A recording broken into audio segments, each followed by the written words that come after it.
podcast. Welcome to MeatEater Trivia, the only game show where conservation always wins. I'm your host, Spencer Neuharth, and today we're joined by Brody, Randall, Tony, Maggie, Max, Sarah, Lake Pickle, and Kaitlin Lospinoso.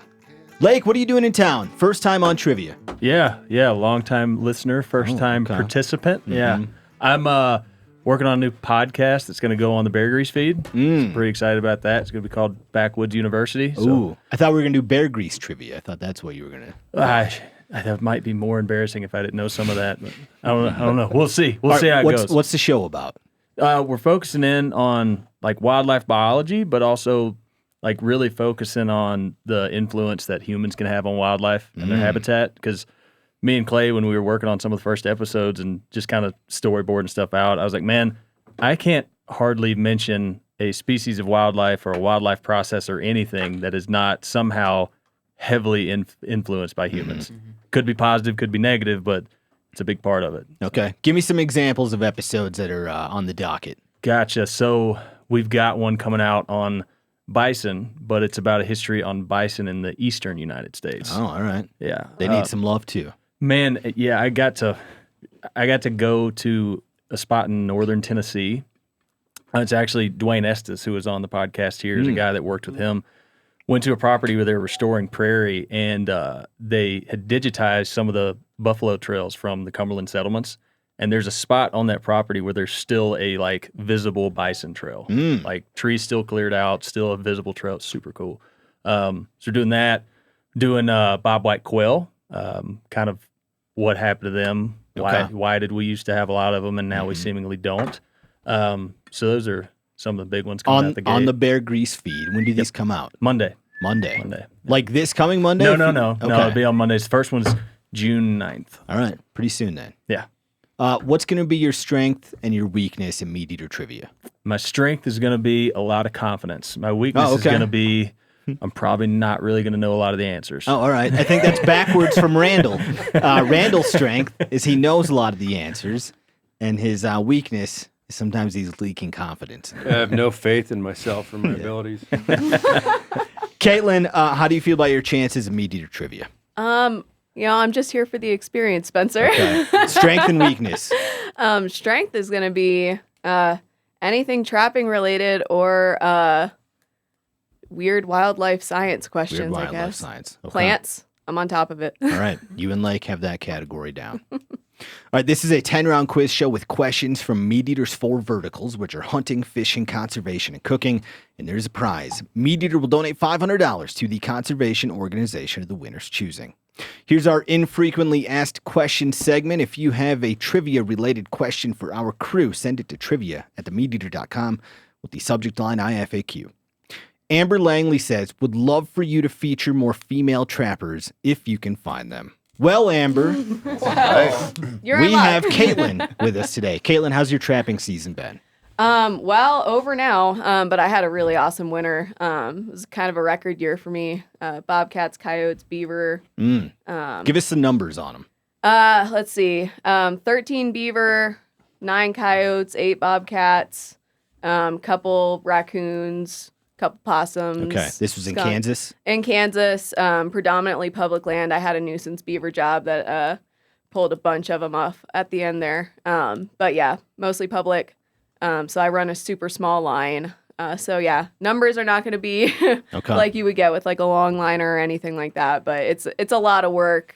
I really enjoy it, and every catch is like a big deal for me. What was the most exciting thing you trapped this year? Oh gosh. I got 2 doubles on bobcats, which was incredible. Like the same trap? Oh, no.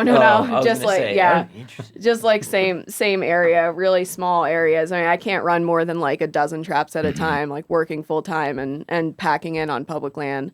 So yeah, but having those 2 doubles, 2 of them were like twin cage sets. I was after actually one cat. I didn't know there were that many in there. And went check the first cage and I had the cat and I was like, oh, that must be the one, because it was a big cat. And then I went in to check the second trap and I saw the door was closed and I was like, no way. And sure enough, there was another one. Same day. Same day. That's great. Yep. And Kate works with a lot of the furs herself. She made the beaver pillows that were in our auction house of oddities. I think those sold for like $1,000. It Right? was $805. $1,000. We'll call it $1,000. Are you working on any interesting projects right now with your furs from this last trapping season? So I still have to get everything off to the tannery. Fell a little behind on that, but once everything is back, probably end of the summer, early fall, I might have enough beaver to start working on a blanket. I would really love to have a blanket that would stay with me. But I might start, working on more to put in my shop. Definitely pillows. I love making those. There you go, Amber. Female trapper here on MeatEater Trivia, and she's going to be on an upcoming episode of the MeatEater podcast. Hey, Spencer, I know how you like to promote the website. She's been writing some trapping articles for Maggie on the website, too. Give us an example. What kind of articles we got? Well, my first one was how running a trap line made me a better public land deer hunter. Oh. So yeah, kind Tony of Peterson meshing, needs that advice. Yeah. I got to give me some traps. Yeah, kind of meshing both worlds there. But then also some like coyote trapping as almost everybody in the hunting world like has some kind of interaction with coyotes, whether it's just like thinking of it as a predator of, the prey that you're hunting, or just kind of an interest in them because they're so prevalent on the landscape. So there'll be a coyote trapping article, and then kind of like a nest predator. It's hard to talk to anybody who hunts any kind of game bird without getting a comment about, predators, and a lot of people are interested in trying to get into predator management. So Kaitlin's articles over on themeateater.com. All right, we have some housekeeping today. On a previous episode of Trivia, we had a question about the duck that's named after its long tail feathers that make up 25% of a drake's body length. The correct answer was what, Max? Do you want the What was the answer? old squaw? The correct Or answer long-tailed was a duck. northern pintail, but a What? few listeners wrote in to point out that long-tailed duck should also be a correct answer. 100%. They It's got a do longer tail than a satisfy pintail. all parts of the question. They're named after their long tail, which makes up 27 to 39% of their body length. So if you said long-tailed duck, which is formerly known as the old squaw duck, then you got that one correct. Sweet. Well done, Did Max. that change the outcome of that contest? Nobody Got in the point. room said got it. long-tailed duck, so it Right, only changed so- the outcome for our listeners at home. Gotcha. So go back, give yourself a point for that question. I didn't even think pintail. yeah. All right, the Shelby index for today is a 3.5, so our winner should get 7 correct answers. Seems a tough And one. with that, we're on to the game of trivia. Play the drop, Phil. The light's not working. This is terrible. I stand to win everything. It's okay, use your imagination. Usually the light flickers It's here. time to win everything. Failed us right when we have guests in town. It's on par with how my day's going, Game on, suckers! Question 1, the topic is hunting. This will be multiple choice, and this first great question is via Matthew Stover. Which of these states harvests the most deer? Is it Georgia, Kansas, Ohio, or South Carolina? Of these states, which one harvests the most deer? Georgia, Kansas, Ohio, South Carolina. The room is thinking hard about this one. No quick answers, but Brody now has one. Brody, how do you feel about your answer? Nah. Okay. Of these states, which one harvests the most deer? Georgia, Kansas, Ohio, South Carolina.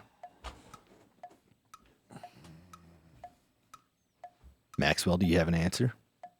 I do not. Okay. I But think we're waiting on Were you right? Brody is observing. I like that answer, Max. Oh, thanks, Maggie, do Brody. you have an answer? Is it because I got it Everybody right or ready? because I got it wrong? Go ahead and reveal your answers. We have Sarah saying Georgia. Kate says South Carolina. Lake, South Carolina. Tony, South Carolina. Maggie, Kansas. Randall, Ohio. Max, Ohio. Brody, Ohio. Every state was represented in our room. The correct answer is Georgia. Only Sarah got that geez. one right. According to Onyx data from 2022, Georgia harvests 1.2 million deer each year. That's followed by Ohio at 800,000, South Carolina at 700,000, and Kansas at 600,000. So Georgia harvests almost as many deer as South Carolina and Kansas combined. Question 2, the topic is fishing. Rapala says this medical instrument is, quote, an indispensable tool to have at your side on the water. It's a quote from Rapala. They say this medical instrument is an indispensable tool to have at your side on the water. Brody, do you have this one right? I better. Tony looks confident as well. Tony, do you have one of these in your boat? Yes, I do. Okay. Do you have one of these in your boat, Brody? Boat bag. Boat bag. Okay. I suppose there's All right. one in there somewhere. All right. Rapala says this medical instrument is an indispensable tool to have at your side on the water. The room looks confident on this one. Maybe not so much Randall. Randall, do you have this one right? I don't know. Okay. Just whatever.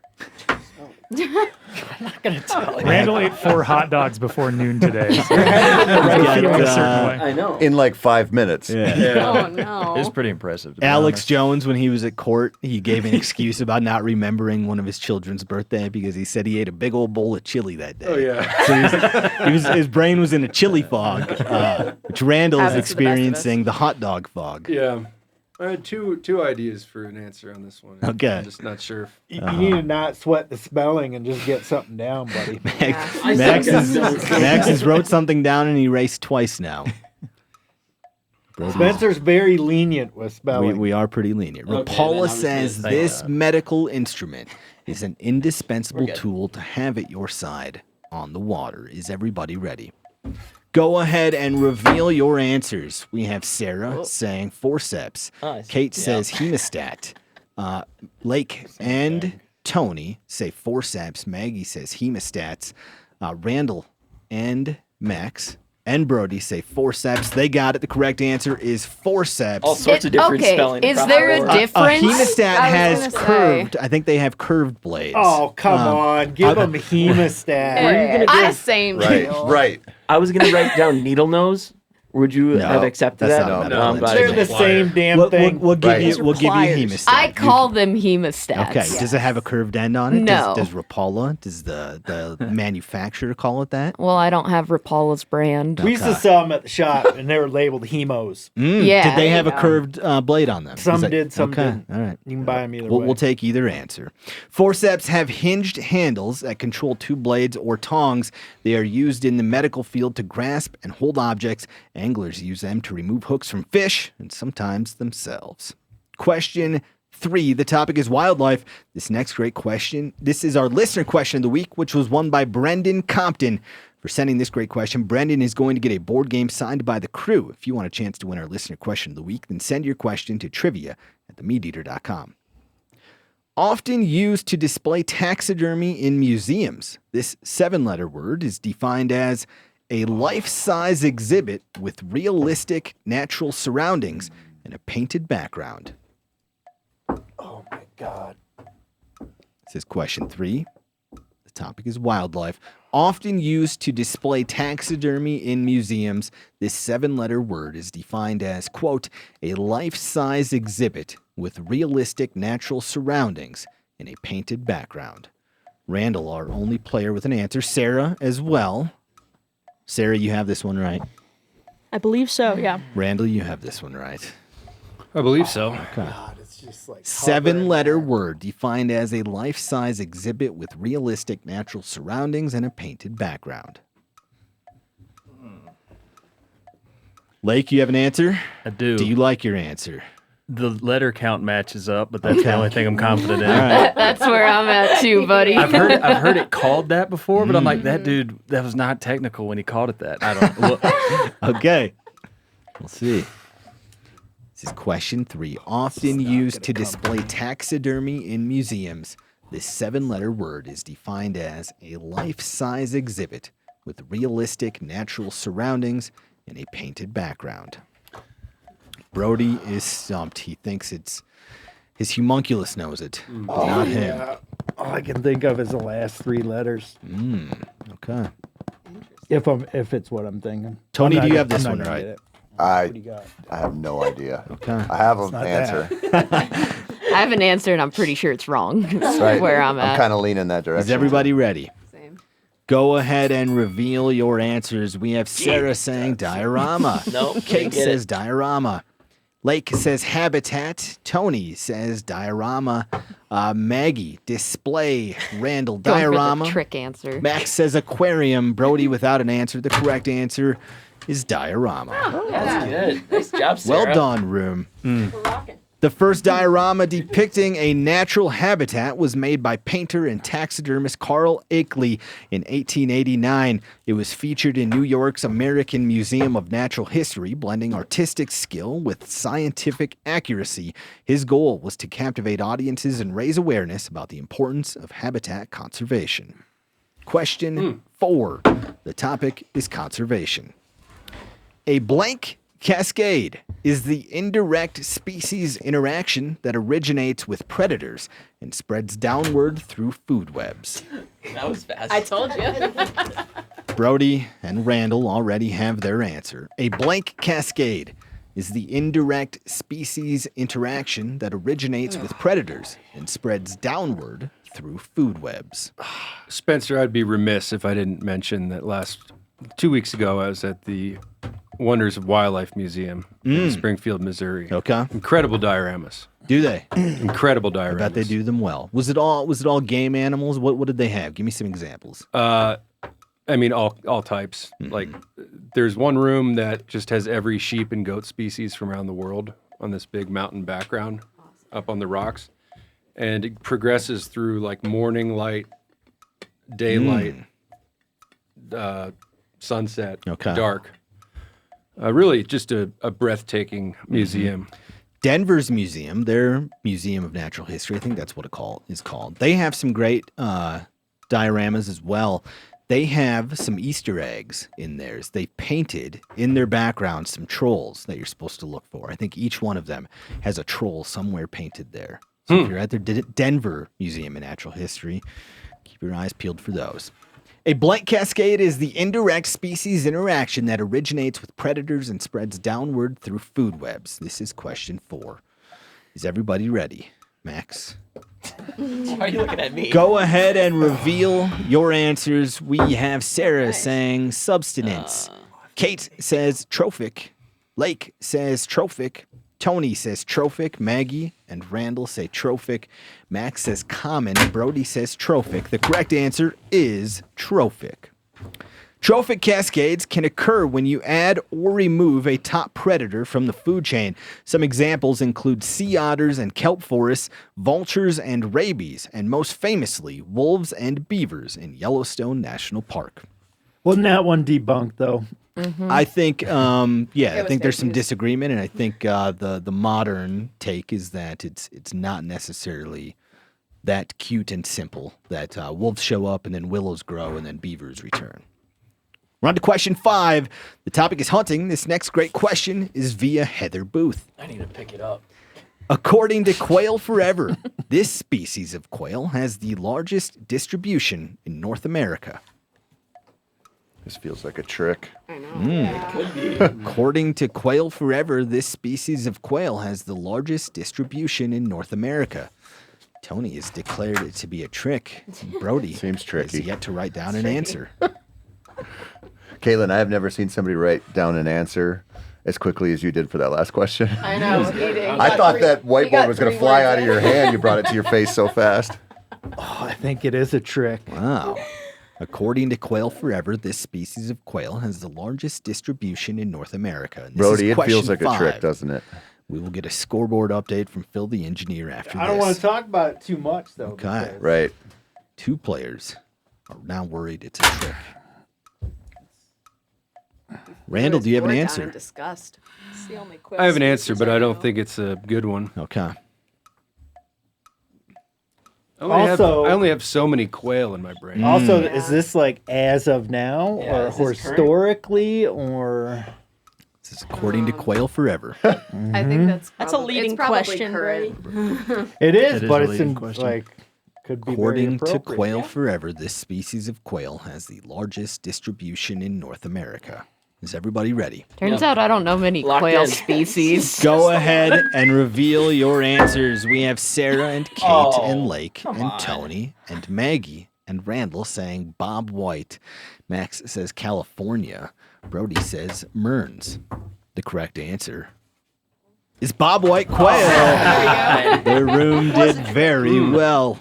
I was thinking gambles too. Bob White quail are scaled found in 39 silk states quail. ranging from New England to Mexico. They're classified as a non-migratory bird, although there is one population in the Smoky Mountains that moves from low-elevation wintering habitats to high-elevation breeding habitats each year. Which ones are ones that, That was live a in bone for you, Mexico? Lake. I could not afford to miss that one. Montezuma, Oh, yeah, are there's there Montezuma. scaled? Yeah. Scales, Blue. gambles, Gambles. California. Mearns are down Mearns. there. Yeah. So I was And, thinking all of Mexico. In our pre-show banter, we had Lake talk about the Bob White quail, so that was just a coincidence.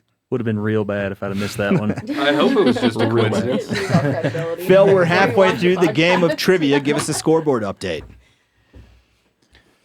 It's got a pretty good game. Oh, jeez.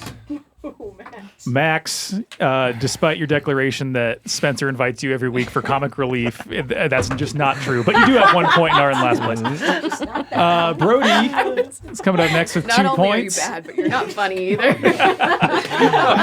But he is handsome. He's trying really hard. Classically good looking. Yeah, was well right. dressed, nice voice. Lake and Maggie are Good tied head of up hair. with 3 points, and we've got a 4-way tie for Wow. first currently between Sarah, Tony, Randall, and Old Trapper Kate. They have I'm rooting for the 4 ladies. points. Appreciate that. Question 6. The topic is biology.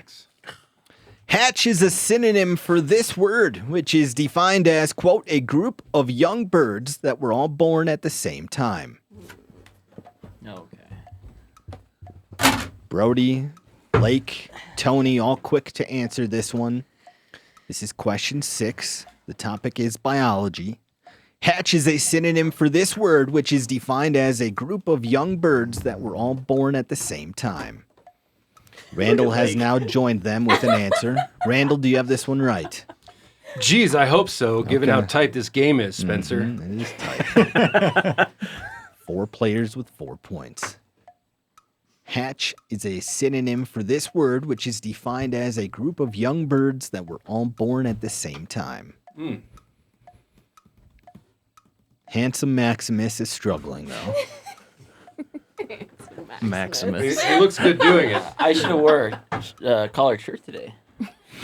I'm going to call you Handsome Maximus from here on out. Yes, please do. I ask you this all the time, Max, and I always forget the answer. Is it Maxwell, Maximus, Maximilian? What's the full name? Just Max. Just Max? Just kidding. It's You're- Maxwell. Oh, okay. But I wish it was like Maximus, Primus, Promus. Yeah, whatever just the lie to us body this is. time. Hatch is a synonym for this word, which is defined as a group of young birds that were all born at the same time. Is everybody ready? Go ahead and reveal your answers. We have Sarah saying Should've knew aviary. that. I had that. And I Kate says brood. Lake says clutch. Tony says brood. Maggie brood. Randall brood. Max yearling. Just thinking beef. Brody says clutch. The correct answer is brood. Look up clutch. I will clutch look up of the eggs. I was gonna definition. say. We'll see if that is defined as a group of young birds that Clutch were of all born at eggs. the same time. I I told you. had clutch right away, and then I thought about it, and I Clutch took it down is and right. wrote brood. We're gonna look this up and see. We need a drum roll. Well, see, the problem is the clutch is the eggs. Yeah. I was so confident. That's Yeah. the distinction. Yeah. I think you. Yeah. A group of eggs fertilized at the same time. Yeah.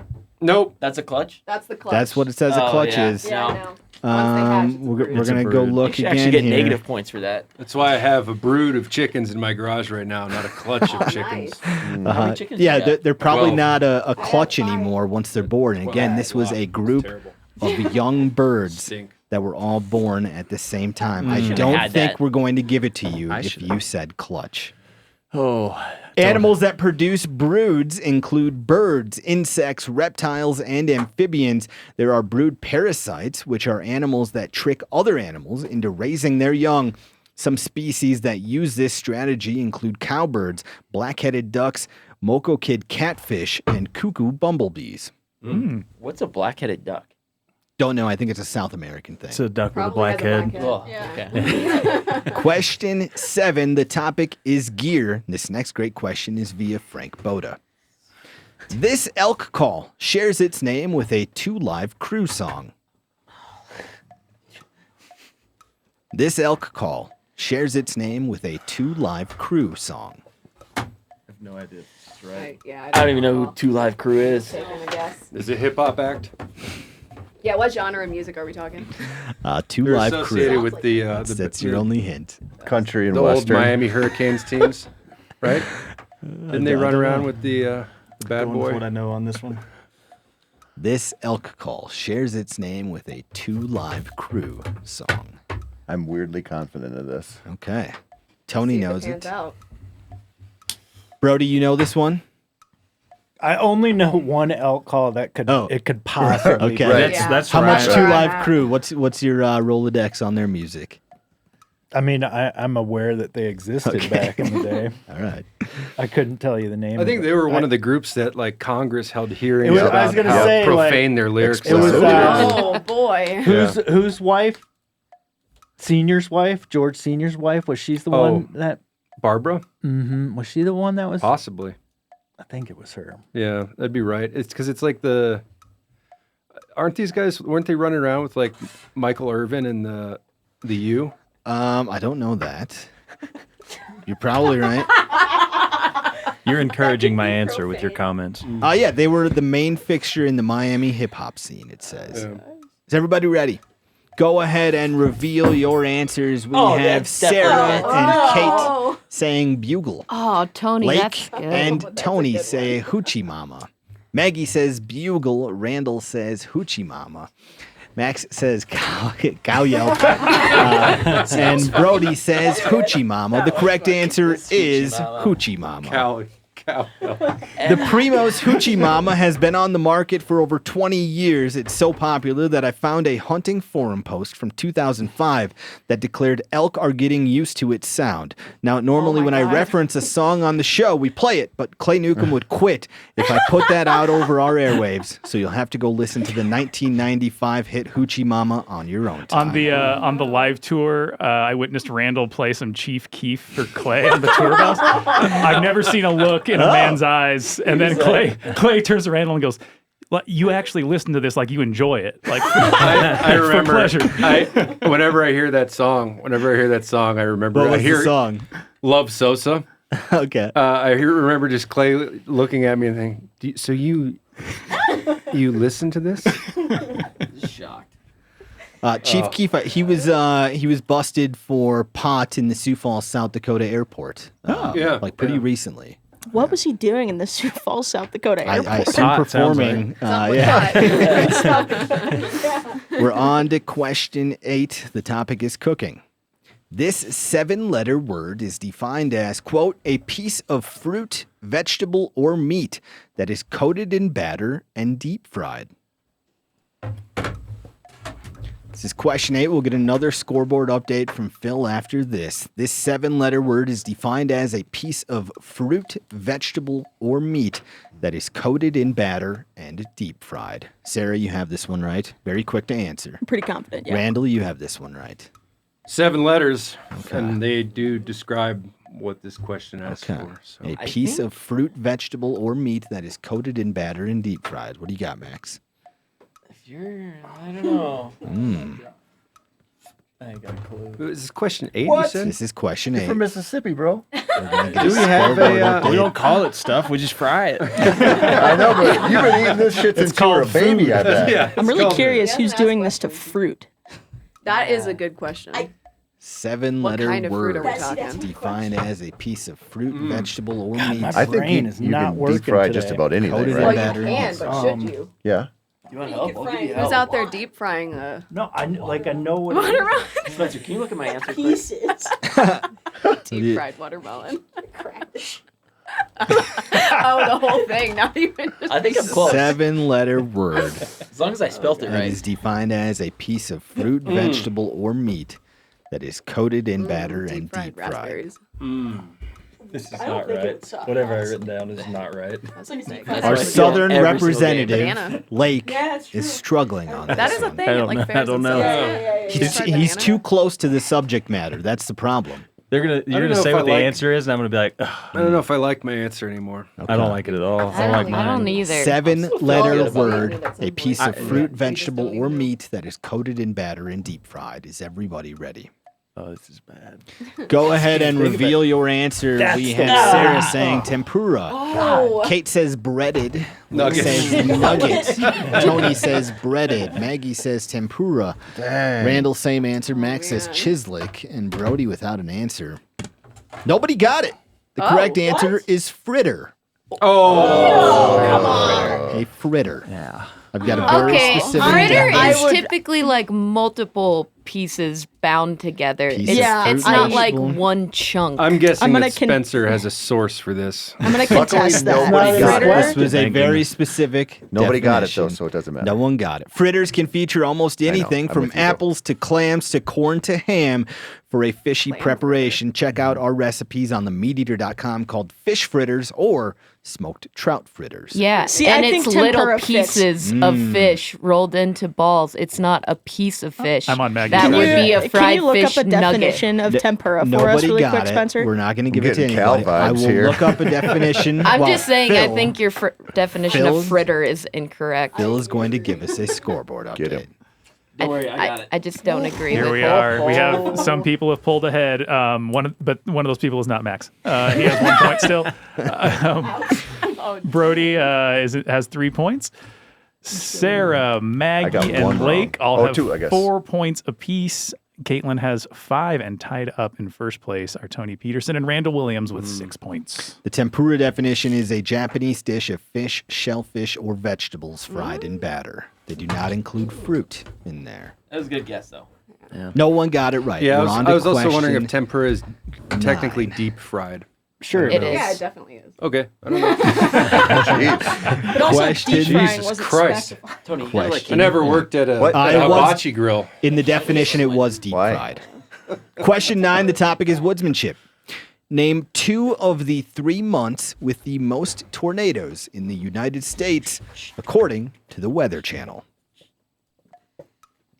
Name 2 of the 3 months with the most tornadoes in the United States, according to the Weather Channel. We're on question 9. Some quick answers in the room. At least I know my months. Find out if he does. You know how many All there of are? them? How many? Last time I checked, 10. Name 2 of the 3 months with the most tornadoes in the do you United got? States, according to the Weather Channel. Anything you write down is a 1 in 12 chance. I know. She has a point. Well, I can't write down the same month, though, so. Oh, yeah. I mean, you could. Is everybody ready? Please don't. Maggie, are you I gotta ready? change it. Yeah. That'd be so funny. Go ahead and reveal your answers. We have Sarah saying August and September. Kate says April, May. Lake says October, November. Tony says April, May. Maggie says July, August. Randall says April, May. Max says July, August. Brody says May, June. The 3 months are April, May, and June.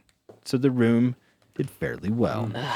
According to data from 2004 to 2023, May is the most dangerous month for tornadoes, followed by April and June.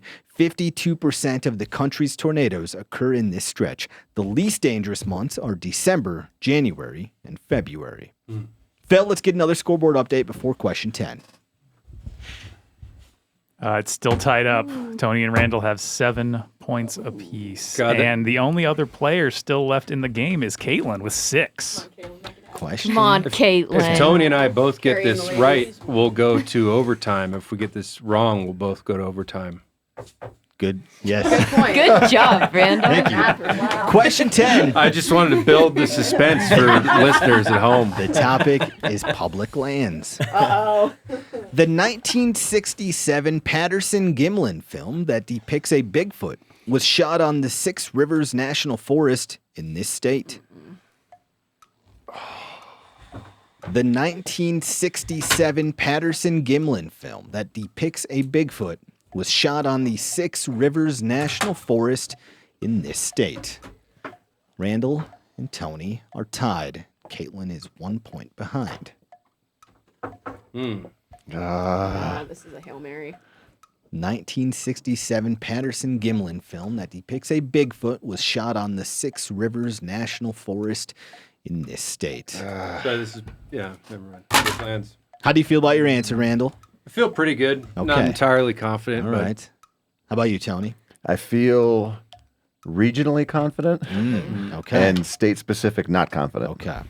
1967 Patterson Gimlin film that depicts a Bigfoot was shot on the Six Rivers National Forest in this state. How about you, Kate? Do you have this one right? I'm in the same boat as Tony. Okay. Yeah. Is everybody ready? Go ahead and reveal your answers. We have Sarah saying Washington. Kate says Washington. Oh, no. Blake says Maine. Tony says Oregon. Maggie says Washington. Randall says Oregon. Max says Washington. Brody says Washington. Oh, boy. The correct answer is California. Nobody got that one right. Oh, jeez. Oh, God. How embarrassing. The Patterson Gimlin my film God. is considered the most famous footage of Bigfoot that exists. It supposedly shows a female Sasquatch walking along Bluff Creek that's located 38 miles south of Oregon and 18 miles east of the Pacific Ocean. In 1998, a man came forward and confessed he was the person in the Bigfoot costume, and in 2002, another man went public saying he created the gorilla suit. But Bob Gimlin denies that the film was a hoax. Here is a remastered version of that footage. Take it away, Phil. That is the Patterson Gimlin footage from 1967. It really I love does. how look- it's straight up just a dude. It's just a dude walking. I don't know what you're talking about, man. It looks legit. All right, we're going to overtime. Play the drop, Phil. Tiebreaker. I got the lights now. Yeah, this is one of those two scenarios I mentioned earlier. If you ain't first, you're last. And then, like, go into other stuff that's funny. I never liked it. Hey, Phil, off, man. The tie-breaking topic is hunting, and this will be a numerical question. Whoever is closest between Tony and Randall will be declared the winner, but the rest of the room is going to play along as well, because if somebody gets it right on the nose, MeatEater will add an extra $100 to the donation at the end of the game. What is the average grain weight of 30-06 Springfield ammo that's available at Bass Pro Shops? Average. This I looked at 63 offerings that they have, and I took the average grain weight. So you're not looking for a specific bullet weight. You're looking for just if you add all those up. And then divided by 63. Gotcha. Yes. It's a weird way of doing it. What is the average I would have gone grain with the weight mode. of 30-06 Springfield ammo This is more fun. that's available at Bass Pro Shops? Again, we're down to Tony and Randall, who both have 7 correct answers. They nailed the Shelby Index, but the rest of the room is playing along as well. Tony doesn't kill a lot of things with a rifle. What cartridge do you use when you do, though? You seem like a 30-06 man. I don't have a 30-06. Okay. I have a 308 and a 243. And I am very light on rifle kills in my day. So your daughters can shoot those guns as well, right? Right. That's right. Right. Randall, on the other hand, I imagine he owns just a full gun case of 30-06s. I've actually never owned a 30-06. Wow, okay. Shame on Owned you. a lot of 30 Randall. caliber rifles. Yeah. No. Un-American. Yep. What is the average grain weight of 30-06 Springfield ammo that's available at Bass Pro Shops? And this was looking at 63 of their offerings. Tony, very quick to answer. He's not going to revisit his whiteboard. He's going with his gut on this one. And math is really my strong suit, so I think I got this. Okay. I like how Randall was like, "Are we talking mean, median, or mode?" And Yeah. Tony's like, "I don't even know what those words No. are." No, I just thought of the smallest one I could think of and the biggest, and There I you go. Freaking Okay. split the difference. And now Randall has gone back to his And then I added whiteboard. 5. All right. I don't know why. Is everybody ready? Yeah. Go ahead and reveal your answers. We have Sarah saying 205. Kate says 170. Lake says 130. Tony says 155. Maggie says 143. Randall says 166. Max says 123. Brody says 170. Somebody has it right on the nose. Oh, I can't wait for it to be me. The correct answer is 166 grains. After disliking the question and never owning a 30-06, somehow put it right on the money. To be specific, 166.3. My goodness. Wow. Oh, that's An extra $100 donation at the end of the game now. Good job, buddy. There are 63 offerings of 30-06 ammo at Bass Pro. The most common are 150 grain, 180 grain, and 165 grain. The lightest is 125 grain, and the heaviest is 220 grain. Randall, what are you going to do with your $600 donation today? 166. That's very impressive. How did you arrive at that number? Well, I went from 163 to 166 there. I figure at the high end, we're looking at 180s. Low end, we're looking at like a 150, 155 grain. I figured the mode was probably around 165. And then I just... I'm sure there's a 178 grain mixed in there. I think Hornady's Precision Hunter is loaded in 168 grain in the 30-06. So anyway, $600 donation. I'd like my $600 donation to go towards backcountry hunters and anglers because, as we all know, there's a lot of really stupid things being proposed by stupid bad people when it comes to our public lands. And I know Cal has been beating the drum, and he hasn't been sleeping well lately. So maybe with another $600 in the war chest at BHA, can ease his mind. He can ease his mind a little bit. $600 Take care of going yourself, to BHA, fighting the good fight. Thanks for joining us, Lake. Thanks for joining us, Kaitlin. Join us next week for more MeatEater trivia, the only game show where conservation always wins. Yeah, Spencer from South Dakota, he's the host. Using those smooth, mellow tones, he lays them questions down.